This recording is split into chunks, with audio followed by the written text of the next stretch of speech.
Hi, this is my wife. How many people, yeah. I just want to take a poll this morning.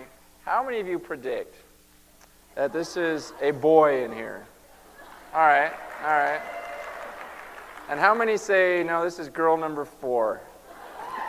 All right, okay. We'll see who's right. It's kind of funny, because people walk around and they go, I can tell that's a boy.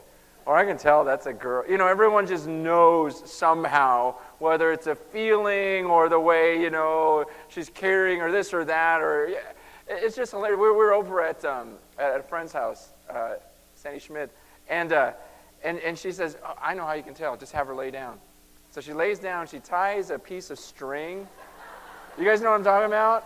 Like she ties a string to her wedding ring and says, watch, if it goes back and forth, it's a boy. And if it goes in circles, it's a girl. I'm like, all right, go ahead. And she does it, and it goes back and forth. She goes, it's a boy. I go, let me do it, And so I hold the ring, and it doesn't move at all. And then she goes, okay, let my daughter do it. And so her daughter comes, and she holds it over there and starts going in a circle. So I go, see, this is lame. This is lame. You got 3 different answers. And we all, it's kind of fun to try to predict things, right? It's kind of fun to just go, okay, see, I told you I was right, or this or that, or to guess different things. And it's funny because last Friday I got in the office, and this book came in the mail to me from Steve Farrar, just kind of randomly. It's called What Every Son Wants and Needs from His Father. I thought, maybe that's a sign. Because you start looking at things, you go, oh, maybe God's trying to tell me something. Or you try to figure out the future from this or that. And I think we all kind of like to do that. We like to kind of play around with that stuff. And that's fine if it's all just a joke or no big deal. But when it gets dangerous is that so many people nowadays are trying to tell the future and are trying to speak in the name of God, saying, hey, God told me something. He said this is going to happen, that's going to happen. And guys, it's not okay to be casual about prophecy. Okay, as we're talking about, I'm talking about the real stuff. It's not okay to make predictions in the name of God and to be wrong.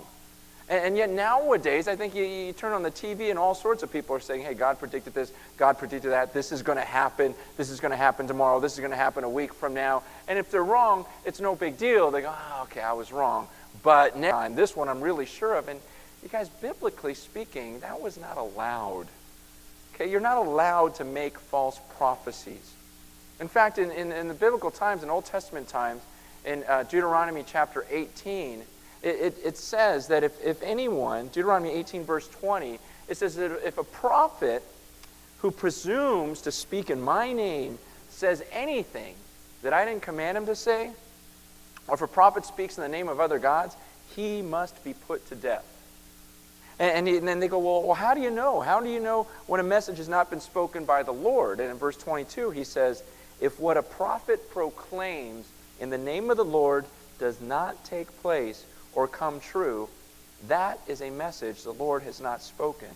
That prophet has spoken presumptuously. Do not be afraid of him. The Bible says, okay, this is the way you can tell that it's not of God. If anyone ever says something is going to happen, and then it doesn't come true, you can know immediately that is not from God. And he says, put that person to death. That's how they dealt with it in that time. I bet you that really cut down on a lot of prophecies. On people just casually going, hey, God told me something. Hey, this is going to happen, or this is going to happen. Because this was serious stuff. God didn't want people just running free, making prophecies and being wrong and saying that they did it in his name. It wasn't permitted. And honestly, I wish we could still apply that law today. I really do. Because then there wouldn't be this casual, cavalier attitude about speaking in the name of God and just saying, hey, God said this is going to happen. We need to get rid of that. I mean, honestly, if we could still apply this law, if this law had been in place 100 years ago, the major cults, the false religions of today wouldn't be around. Because again, they were built on false prophecies. I mean, the Jehovah's Witnesses, who, they're knocking on your door all the time, but you understand that whole thing was built on false prophecy. Back in 1874, Charles Taze Russell said that Christ appeared on the earth invisibly. I mean, you couldn't see him, but he set up his kingdom and said that he would return again visibly in 1914 to annihilate all of the wicked. And so all these people start flocking to this guy, because he's saying 1914, I'm naming the day. 1914, that's when it's going to happen. Christ is going to return, and he's going to annihilate the wicked. Well, it didn't happen. And so then they predict, well, it was 1918 it's going to happen. When that didn't happen, they said 1925. When that didn't happen, they said that sometime in the 1940s it would take place. When it didn't happen, they said, well, 1975. And then again, they said, no, it's going to be 1994. You guys, I'm just saying that this is ridiculous. And yet how many people still believe because we don't treat prophecy with any reverence. We just say it casually, well, I think this is true. And then we get all these followers. Sorry, I was wrong. Maybe this day, maybe this day, maybe this day. And I'm saying if we went by biblical standards, this religion would never exist. Same with Mormonism.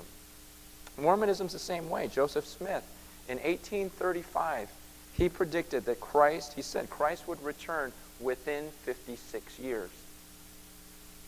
That was back in 1835. Joseph Smith, the founder of the Mormon Church. This is how you get followers. You go, you know what? He's returning in the next 56 years. I don't know when. I just know it's within 56 years. You would think after the 56 years, okay, game over.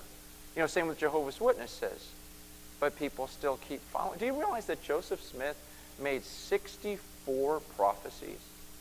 64 prophecies. You know how many came true out of 64? 6. 6 out of 64 came true, and you're still going to follow? He was wrong in 58 accounts. Man, Jehovah's Witnesses just keep on predicting these new dates, and it's just off every time, and yet you keep following. God says, man, if someone would say in my name, dare say, you know what, God told me this is when Christ will return, and it doesn't happen, he says, put that person to death. He doesn't say keep following him, keep listening. He goes, that's your proof right there that it didn't come from me. Guys, this is serious stuff. You don't just make prophecies in the name of God and not have them come true. Unfortunately, in our day and age, there's no penalty for that, so people just keep following. But I'm just saying, I would think that people would think about these things. See, God, he was so serious about prophecy. When you read the Old Testament, God says, this is how you know that I'm the real God. He's not saying, hey, believe in me because I'll give you a little feeling in your heart. Everyone's got a feeling in their heart for what they believe. He says, no, believe in me because I can tell the future. I'll tell you what's going to happen. I'll tell you things that will happen before they take place so that when they happen, you will believe. Jesus even said that. He goes, I'm telling you these things before they happen, so when they happen, you'll believe. See, God in the Old Testament, if you have your Bible, turn to Isaiah. Turn to Isaiah chapter 41. It's all over the book of Isaiah. But I want to look at a few passages before we get into Luke. Isaiah 41. Okay, let me give you some background here. Back then, it's like in a lot of third world countries right now, there's still a lot of idol worship. And back then, there was a ton of idol worship. People would worship these idols. And just so you know, you guys, I'm going to preach about this stuff, and I look at it and I go, it's ridiculous. At the same time, you got to know, this was my upbringing. When I grew up in Hong Kong, first 5 years of my life, it was in idol worship. I mean, I grew up in a temple, with a bunch of monks. I kind of look like a monk, huh? But I grew up with this, and some of my only childhood memories are speaking to statues and trying to talk and get some sort of answer from them. I mean, it was a family business, selling idols. It was my dad even pretend he'd be possessed by demons and tell the future to people and stuff like that. So this isn't just a joke to me. It's like, wow, I got a lot of relatives still steeped in this stuff. But that's what was going on back then, and God makes some statements about this, and about this idol worship. He doesn't go, hey, you know what? If they want to believe that, that's fine. No, what God says in Isaiah 41, verse 21, he says, present your case, says the Lord. Set forth your arguments, says Jacob's king. Bring in your idols, verse 22. Bring in your idols to tell us what's going to happen. Tell us what the former things were so that we may consider them and know their final outcome. Or declare to us the things to come. Tell us what the future holds so that we may know that you are God's. Do something, whether good or bad, so that we will be dismayed and filled with fear. But you are less than nothing, and your works are utterly worthless. He who chooses you is detestable.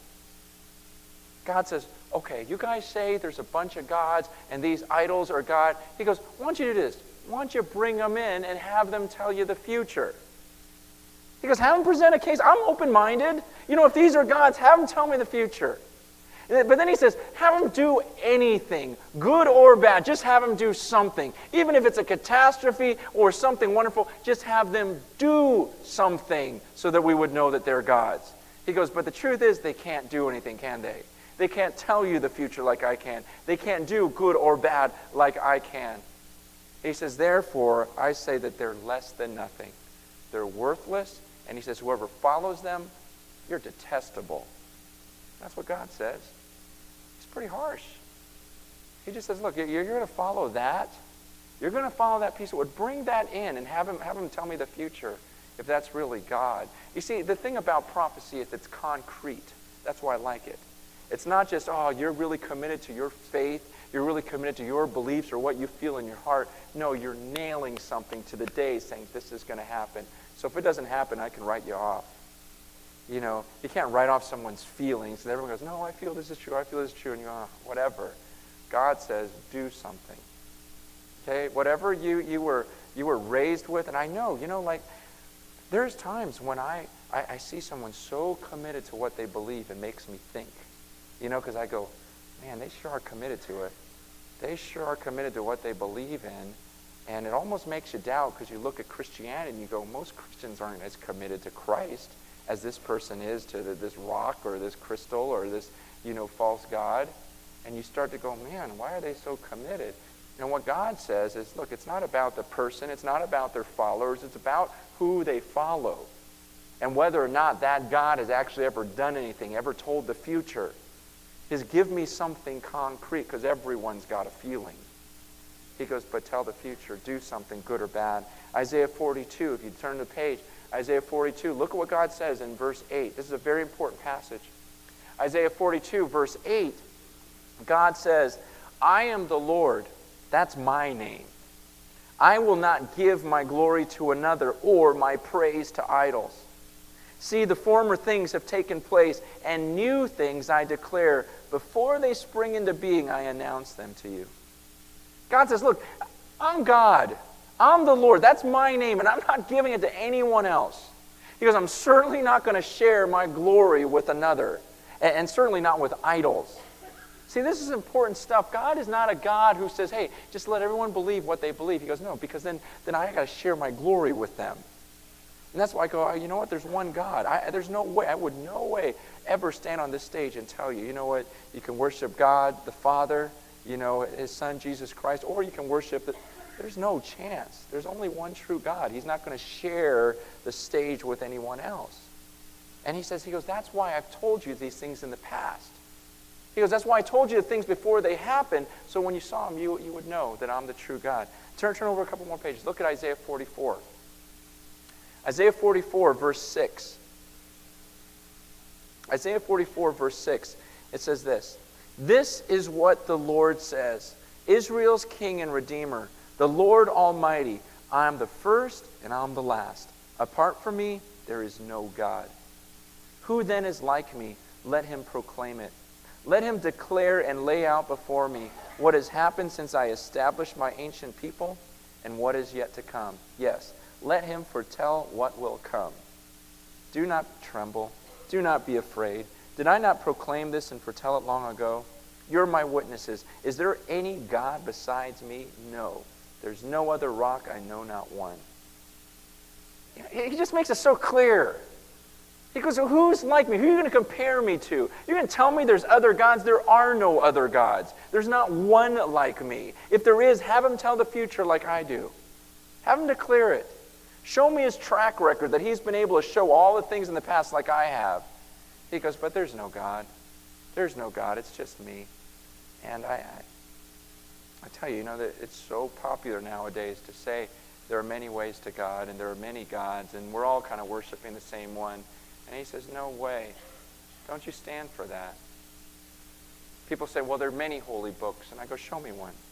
Show me any book on this earth besides the Holy Bible that has ever predicted the future and had it come true with 100% accuracy. Just show me one. Okay, before you go and say, oh, you're so judgmental or this or that, or no, just show me one. Just like God says, from the beginning of time, he just says, you know what? If you say that idol can do something, bring it in. Have him tell me the future. You see, prophecy is very important because it's concrete. I'm not trusting in some blind faith up here, and I kind of feel it because a friend in high school told me about it, and he seemed like a cool guy. It's not about that. It's about, no, I can sit down with you and nail down some facts that I go, this doesn't make sense any other way. How in the world did this guy know this 600 years ago? I look at the nation of Israel today and go, man, I just don't get it. How could all of this have been known? All this stuff, man, it's just laid out. And you just have to go, there is no book like this one. I know not of one. And you know what? I know this sounds harsh to some of you, but all other religions are false. There's only one true God. There's only one true book, and that's the Bible. And those who know me know, man, I'm pretty casual about everything. You just go, hey, what do you want to eat? I don't care. What do you want to do? I don't care. I don't care. I don't care about a whole lot of stuff. But this, I'll die for it. You want to hold a gun to my head and make me say that there's another God? I'll say, no way. Kill me. I'll die for this one. Because God defends his glory. He's serious about it. He goes, I'm not sharing my glory. And I say, you know what? I'm right there with you. You don't need to share your glory. You're the only true God. You're the only one that has any proof, anything concrete behind him. See, God, when he speaks about himself, man, he's serious about defending himself. And he's not worried about being politically correct or being sensitive and not hurting another person's feelings. When he's talking about the idols, look later in chapter 44. Okay, he's talking about these idols in chapter 44 that we're just reading, but look at verse 16. He's talking about the guy who cuts down the tree and makes the idol. And look what he says about him. See if this is sensitive to you. Isaiah 44, verse 16. Half of the wood he burns in the fire. Over it he prepares his meal, he roasts his meat, he eats his fill. He also warms himself and says, I'm warm, I see the fire. And then from the rest of the tree, he makes a god. His idol, he bows down to it and worships. He prays to it and says, save me, you're my God. They know nothing, they understand nothing. Their eyes are plastered over so they cannot see. Their minds closed so they cannot understand. He says, no one stops to think. No one has the knowledge or understanding to say, gee, half of it I used for fuel. I even baked bread over its coals. I roasted meat and I ate. Shall I make a detestable thing from what's left? And shall I bow down to a block of wood? God says, does anyone even think? He goes, are you telling me it never even enters your mind that you took a tree, you used half of it to make your dinner and keep yourself warm, and you thought, I got a brilliant idea. I'll bow down to the rest of it and say, you're my God. He goes, you're a genius. He goes, does anyone ever stop to think the reasoning behind that, the making of an idol? Does that sound very politically correct and sensitive there? No, he's just saying, no, you don't do that to me. You don't put that block of wood on the same level as me, Almighty God. He goes, I'm the Lord. That's my name, and I'm not sharing that with anyone. And if you're going to tell me there's another religion that's true, that there's another holy book, give me some proof. Give me some evidence. Show me some prophecy. But don't just give me this feeling stuff, because anyone can do that. God says, I'm the only one. I don't know of another God. Before me there was no God formed, and after me there shall be none after me. He's it. And you guys, we need to defend that. We need to defend that, and I'm all for, you know what, we need to be loving, absolutely loving, but at the same time, we've got to share the truth and say, look, what you're believing isn't going to save you. There's only one true God. There's no fact. There's nothing concrete behind what you believe. And we need to tear down some of the false religions and show that. Look, I'm not one to just be a jerk just for the sake of being a jerk. You know, how some people just want to fight about everything, and they're just annoying. And sometimes we think as Christians it's our job to annoy people. You know, and no, seriously, people go, oh, yeah, I was, some people come to me and go, oh, I did this at work, oh, it annoyed everyone, and I did it, and they're annoyed at me because I'm a Christian. And I go, no, they're annoyed at you because you're annoying. It doesn't have anything to do with Christ, that's just your personality. But and not to do it just to annoy people. Sometimes we feel proud, like, oh, I made this guy mad. No, but there are times when, in the most loving way, you've got to stand for what is true. You got to have some backbone and say, no, I'll stand for this, God. I'm sorry. I see what you believe, but it doesn't make any sense to me, because I've got something here with something concrete. It's called prophecy, and it lays it out. That was a big reason why I believed. Man, I grew up pretty skeptical of things. And when I got in high school and I was challenged with this book, I looked at the prophecy, and it was the prophecy that I said, yeah, that doesn't make any sense unless this is from God. And I don't find that in any other book. I find nothing but false prophecies. Anyways, Jesus here in Luke 21 starts prophesying, and he starts telling the future. He talks about the future of Jerusalem. And here, let me explain why. Okay, he's already talked about this in Luke chapter 13 and again in chapter 19. He talks about the destruction of Jerusalem. He's prophesying the destruction of Jerusalem. Now this, when Jesus prophesies this, it's, in the early 30s, it's 30 AD, not 1930s, in the 30s. And all this stuff takes place about 40 years later in AD 7 when the Roman Empire comes in and destroys Jerusalem. But he's already predicted it. And the reason why Luke records this again is a couple of reasons. One, Jesus is getting ready to die here. He's about ready to go to the cross. We're going to be studying the crucifixion soon. And a lot of people, though, at this time are thinking that Jesus was there at the temple to set up his kingdom. That the Messiah now was going to inhabit the kingdom and overthrow the government and set everything up. And the disciples saying, wow, we're going to be with him. We're going to reign with him. We're taking over the world. Because that is prophesied in the Old Testament. And Jesus explains that's at the second coming. But right now he's about to die. So he's explained those things. But also, the people, they wanted signs because they wanted to know when the world was going to end as they knew it. Okay, and here's the reasoning behind it. And we do this today. People want to know, is there a sign so I know the world's going to end soon? Why do people want that sign? So that we can live however we want, and then once we see the sign, we go, okay, Christ is coming. Okay, I'm going to get everything together. I'm repenting. I'm busy. I'm serving at the church now. Okay, now you can come. We want to know. And you guys, honestly, we're really not that different nowadays. For example, I've been going to the inner city on Wednesdays for this last semester, and I love it. I love the honesty. I mean, it breaks my heart, but there's honesty. As I've been talking to different people about Jesus and talking about giving their lives to the Lord, they're real. They go, you know what? I do believe it, but honestly, there's a lot of things I want to do right now that book says is wrong. And so I'm going to go do all those things first, and then when I'm older, I'll follow Jesus. It's this whole idea, and a lot of people have that mentality of, I hear kids say that, well, maybe when I'm my parents' age, and there's nothing else fun to do, then I'll start going to church, then I'll follow Jesus. But for now, I got a lot of stuff I want to do. I talk to couples who aren't married yet, and they go, well, we're going to get baptized, but we're sleeping together, and so we're going to wait till we're married, then we'll get baptized. I'm going to keep sinning and just kind of put it off.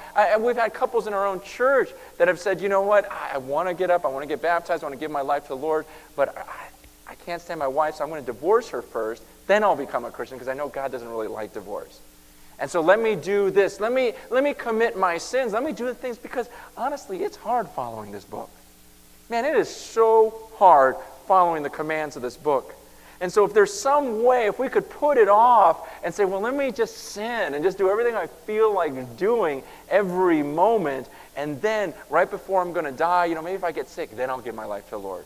Once I know death is soon or Christ is coming soon, then I'll do it.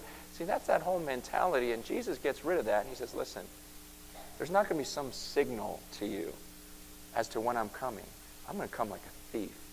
Like a thief in the middle of the night where you're asleep. You don't even know what's going on. He says, you just better be ready. He says, I'm not going to give you some sign to where it's going to clue you off and you're just going to know, oh, the temple's destroyed. Christ is coming. Hurry. He says, that's not going to happen. In the same way, that's why people die at different times in their lives. You know? What if we all, people go, if there were a God, why didn't he make it so we all died at 100? If we all died at 100, what would we all do? Yeah, do whatever we want until we're 99. You know? But no, the Bible says your life's a vapor. You don't know what's going to happen tomorrow. And he also says, I'm going to come like a thief in the night. You don't know when I'm going to return. You better just be ready. You just better live like there's no tomorrow. And here he explains these signs, and he explains, look, even when you see the destruction of Jerusalem, it doesn't mean it's over. Okay? These aren't signs of my return. Verse 5 of Luke 21, that was a long intro. But Luke 21, verse 5, it says, some of his disciples were remarking about how the temple was adorned with these beautiful stones and with gifts dedicated to God.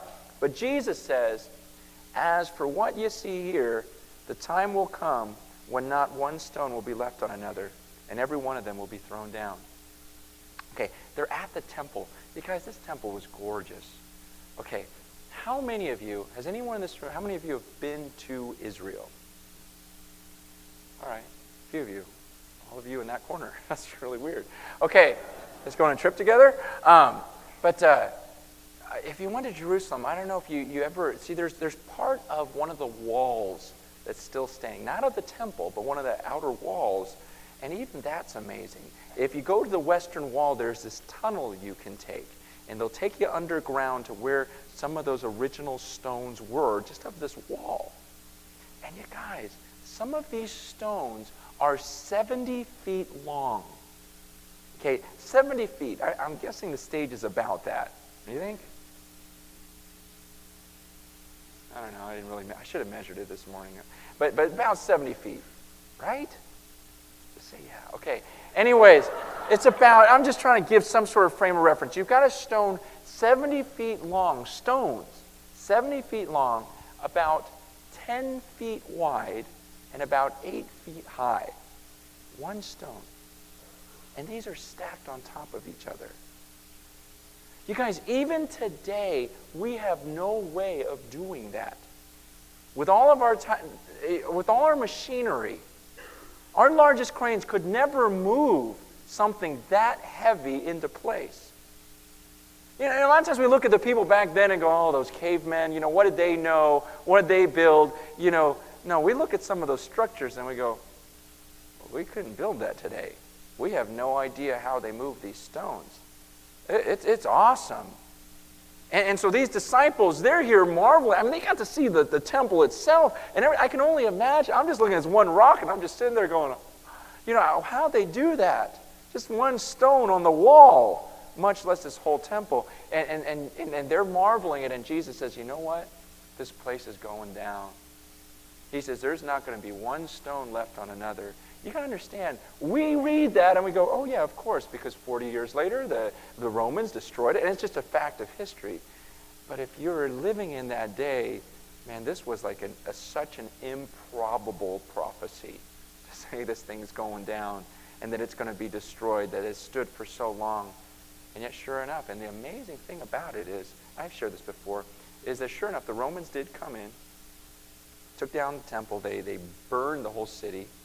And what happened was all of the gold and all these jewels, all the gold got melted in the fire and burned into the rocks, into the stone. And so what Titus did, okay? Is everything okay out there? Steve, why don't you go check on it? Tell him to be quiet. Anyways, what happened was, okay, so what did I say? Did I tell you the melted? Okay, the gold melted. Okay, Titus. What Titus did was he had his soldiers fill their chariots with stone and then just run over all of the stones back and forth, and trample it down, sift it down so that then once it was all powdered, they could sift through it and get the gold out. And so when Jesus said, hey, not one stone's going to be left on top of another, not only was not one stone left on top of another, it was all ground to powder. in order to recover this gold. You guys, I mean, I don't think Titus, who was Christianity, was going, let's help Jesus fulfill his prophecy. No, it's just, he's just saying, man, all this valuable gold, let's just ground it to the ground and let's get this stuff out of here. And when Jesus prophesies something, every time it happens. Now the disciples, they asked the question in verse 7. They go, teacher, and I got to hurry. Teacher, they ask, when will these things happen and what will be the sign that they're about to take place? Again, they want to know the sign. They want to know, hey, how am I know this is going to happen? I want to know the sign because they're thinking, the assumption is when the temple is destroyed, maybe that's the beginning of the end of the world. Maybe that's the end times. And so Jesus says in the next verse, verse 8, he replies, he goes, watch out that you're not deceived. For many will come in my name, claiming, I am he, and the time is near. Do not follow them. When you hear of wars and revolutions, do not be frightened. These things must happen first, but the end will not come right away. Okay, so Jesus says, okay, when all this happens, he goes, don't listen to people. See, a lot of people go, hey, I thought Jesus was supposed to return after the destruction of Jerusalem. No, he said the exact opposite. He said these things are going to happen, but the end's not going to come right away. He goes, so during that time, if anyone says, hey, look, I'm the Christ, and if you study first century history, you see that in the first century, many people, after the destruction of Jerusalem, they were running around going, hey, I'm the Christ, follow me, and people were dumb enough to follow. When Jesus said, hey, don't go after that. That's not the end, okay? There's not a simple sign that's going to tell you it's the end. You just have to be ready. Verse 10, then he says, nation will rise against nation, kingdom against kingdom. There'll be great earthquakes, famines, pestilences in various places, fearful events, great signs from heaven. He says all this stuff you're going to see. You're going to see earthquakes. You're going to see famines. You're going to see, all sorts of fearful events, catastrophes. You'll see things in the sky that'll freak you out.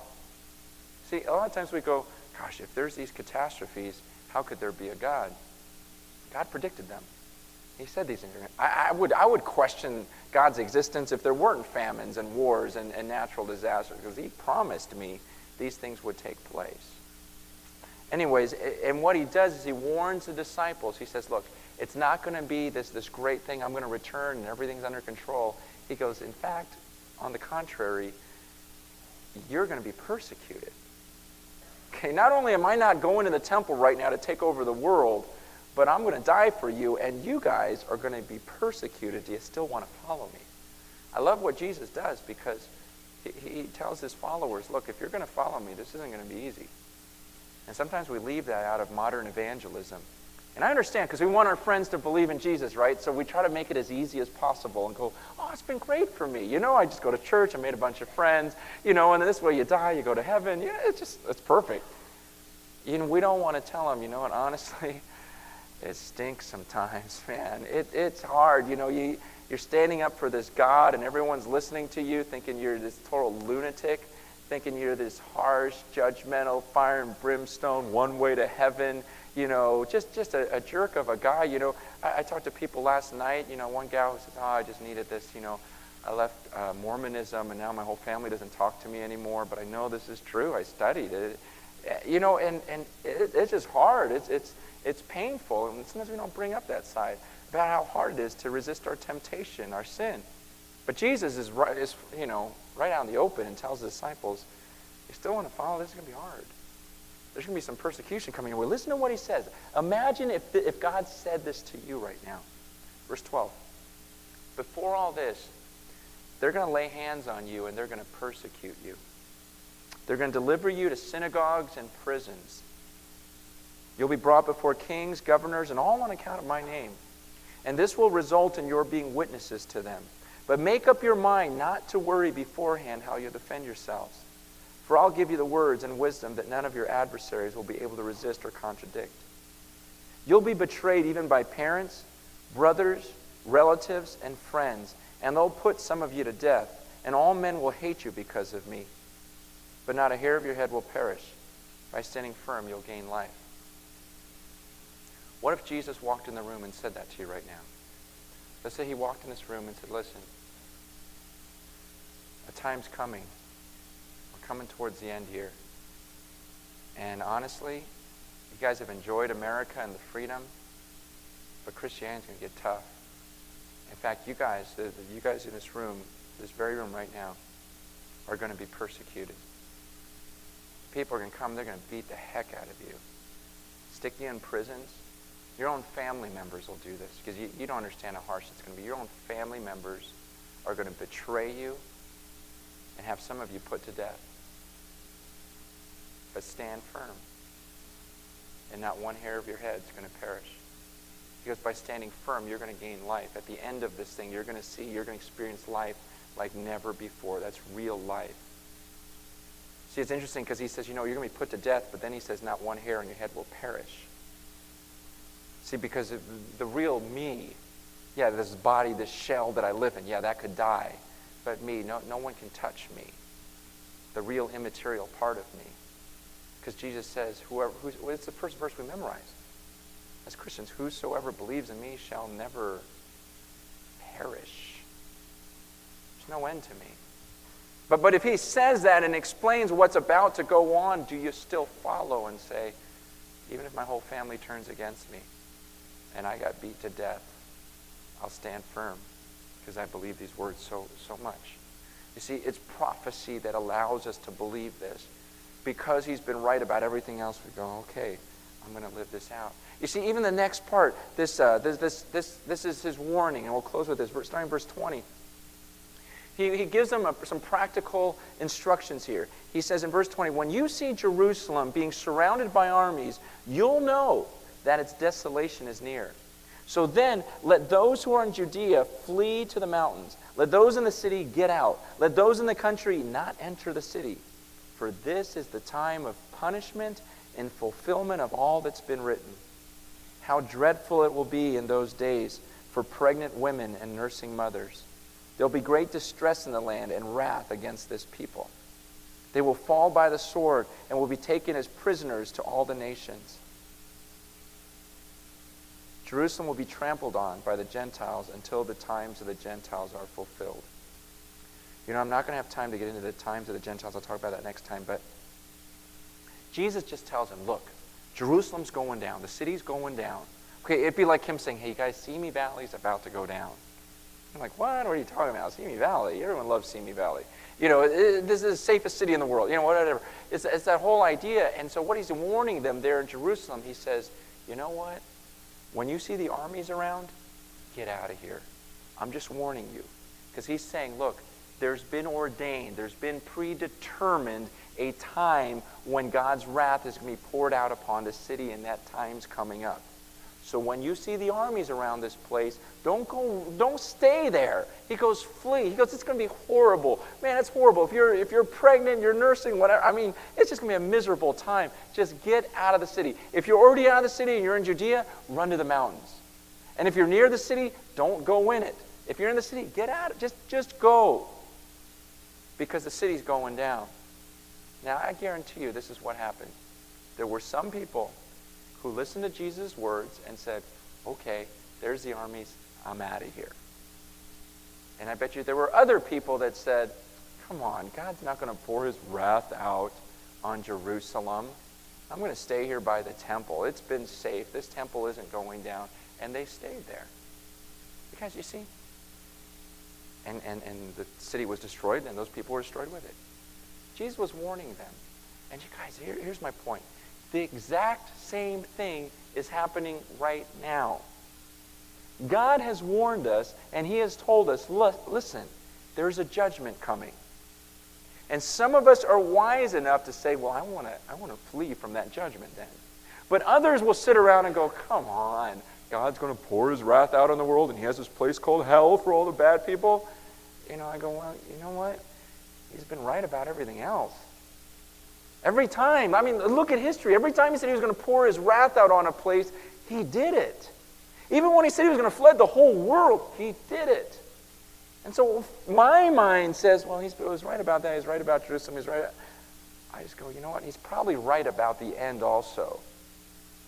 And he says in the end that everyone here, that it's appointed for a man to die once and then comes judgment. He's prophesying, saying, you will die. And you are going to face judgment. And we're going to stand before this God, and we're guilty. We've all broken his commands. We're guilty of that. And he says, you know what comes next? I punish you for it.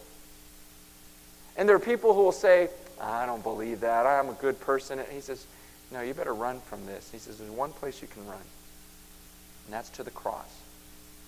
You see, the only way you can escape God's judgment is if you truly believe, and this is the only way, is if you truly believe that God sent his son Jesus to die on a cross. And on that cross, Jesus was taking the wrath for you. And you've got a choice. This was God's warning to you and saying, man, you don't want to be a part of it. Flee that. And some of you today are going, no, I don't believe he's going to punish me. I've lived a pretty good life. I know someone who's a lot worse than I am. And you feel safety in that. But the rest of us, we're going to say, no, I'm going to flee my punishment. I'm going to flee the wrath of God. And I'm going to run to the cross, and I'm going to accept him as my Lord and Savior, and I'm going to live my life following him. And that's what we do every week, every weekend. Every service, people come, they get baptized. They're saying, you know what? I'm diving in that water. I'm diving into Jesus Christ. I'm running to the cross. I'm following him for the rest of my life. And you guys, we don't preach this stuff to freak people out or this or that. We preach this stuff because we care, and because Jesus gives us as a warning. Just like he was warning the people in Jerusalem, I'm warning you, you're not going to get to heaven any other way. You're not going to escape God's wrath any other way. You can run to your temple or whatever you think is going to save you, and it's not. God says it's going down. And the only safety is in the cross. You see, I believe this. I believe this wholeheartedly. I believe that when I die, I'm going to heaven. Because really, isn't this whole book of prophecy? Really, it's all prophecy when you think about it. That's why this is so important. Because when Jesus says, seek first the kingdom of God and his righteousness, and then all these things will be added unto you. He says, look, if you seek me first and you seek my righteousness first, he goes, then I'm going to take care of all your physical needs. You'll have food on the table. You'll have clothes to wear. You'll have somewhere to live. You know what? Just seek me first. That's prophecy. It really is, because he's saying, look, if you do this, this will happen in your future. And I trust that. I believe that. Why? Because he's been right about everything else. Okay, even right now, we're about to take an offering right now, right? We're going to take an offering, and all the offering, none of it's going to Cornerstone. All of the money is going to the poor. It's going to the poor in Africa and in South America. Now, in doing that, listen, why do we do this? Do we get anything out of it? It's Proverbs 28, verse 27 says this, he who gives to the poor will lack nothing. I take that as prophecy. God says, you give to the poor, you're not going to lack anything. So I read that and I take it literally. I just go, okay, at least let's keep giving to the poor. God promises, it doesn't matter how much I give to the poor, I'm not going to lack anything as long as I'm concerned about the poor. And then it goes on, he says, but he who closes his eyes to them receives many curses. And I go, hey, let's not do that. Let's not close our eyes to what's going on around the world and the people who are poor, because I don't want the curses. But God says, you know what? As long as I look after the poor, I'm cool. So I don't worry. Just give as much as you want. I tell my wife, just write another check. It's not going to hurt us, because God has already prophesied that as long as I look after the poor, I'm okay. You see, because even as a church, I could worry.